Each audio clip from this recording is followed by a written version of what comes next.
सावन में मायके से हर साल की तरह इस साल भी बुलावा आया तो शुभा आत्मग्लानि और शर्मिंदगी से गड़ गई।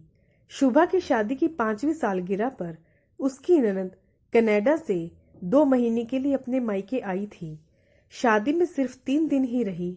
फिर पति को छुट्टी खत्म होने के कारण रिसेप्शन पार्टी के दूसरे दिन ही वापस कनाडा जाने के लिए निकल गई। ननद के साथ रहने का अवसर अब 5 साल के बाद मिल रहा था। ननद का पूरा परिवार कनाडा में ही सेटल था। ननद ममता बेहद हंसमुख और मिलनसार लड़की थी। 2 साल का बेटा और 5 साल की बेटी, 2 बच्चे थे खूब प्यारे। वीडियो कॉलिंग कर ममता अक्सर बच्चों को दिखाती थी। पूरा घर ममता के आने से चहक उठा। सास ससुर और भाई रमन ममता का स्वागत दिल खोल के किया। 5 साल बाद आई थी घर की दुलारी बेटी। शुभा के दोनों जुड़वा बच्चे कुहू और कार्तिक भी खूब खुश थे। ममता सबके लिए विदेशी उपहार लाई थी। बच्चे खिलौने देख निहाल थे। साथ ही 2 दोस्त भी खेलने के लिए मिल गए थे। घर में खूब रौनक आ गई थी। रात के खाने में ममता की पसंद का खाना बना। पूरा घर हंसी ठहाकों से गूंज उठा। बेटियां अपने साथ रौनक लेकर आती हैं। 2 दिन ममता को अपने को व्यवस्थित करने में लगा। तीसरे दिन सुबह ममता किचन में शुभा की लाख मना करने पर भी पहुंचकर काम में हाथ बटाने लगी। ममता घर का काम करने में भाभी की पूरी मदद करती। चारों बच्चों को नहला धुलाकर दूध पिलाकर सुला देती। कपड़े धोने के लिए मशीन में डाल देती। खूब मस्ती हंसी मजाक होता।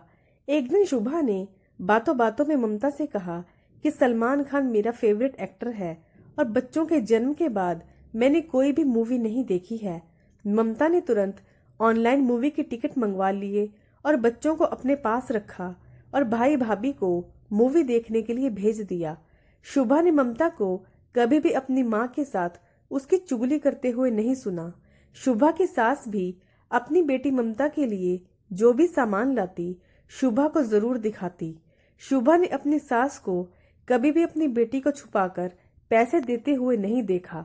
ममता और उसकी माँ कभी भी अलग बैठकर कोई बात नहीं करती थी। ममता के वापस जाने में 1 हफ्ता शेष रह गया था।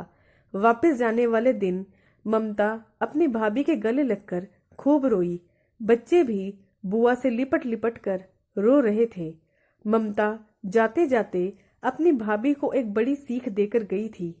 शुभा फिर सोचने लगी कि वह अपने मायके जाकर अपने बच्चों की जिम्मेदारी अपनी भाभी को सौंपकर सारा दिन अपनी माँ के साथ बैठकर उसकी भाभी की चुगलियां करती।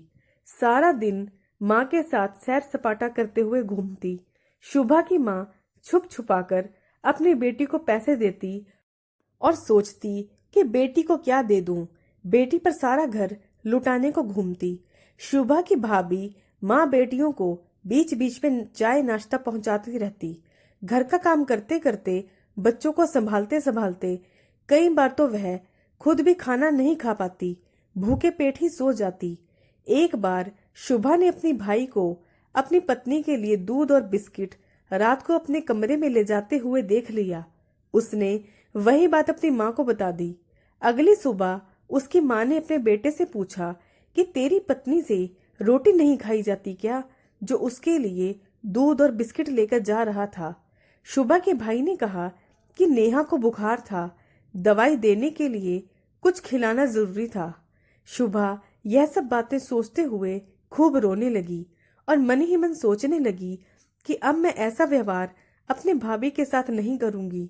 मैं अपनी नेहा भाभी के साथ बहुत प्यार से रहूंगी। वह मन ही मन अपने किए पर पछता रही थी और सोच रही थी कि इस बार सावन में भाभी के पास जाऊंगी और उन्हें इतना प्यार और इज्जत दूंगी कि मेरी वापसी पर वह भी झरझर आंसू बहाएंगी।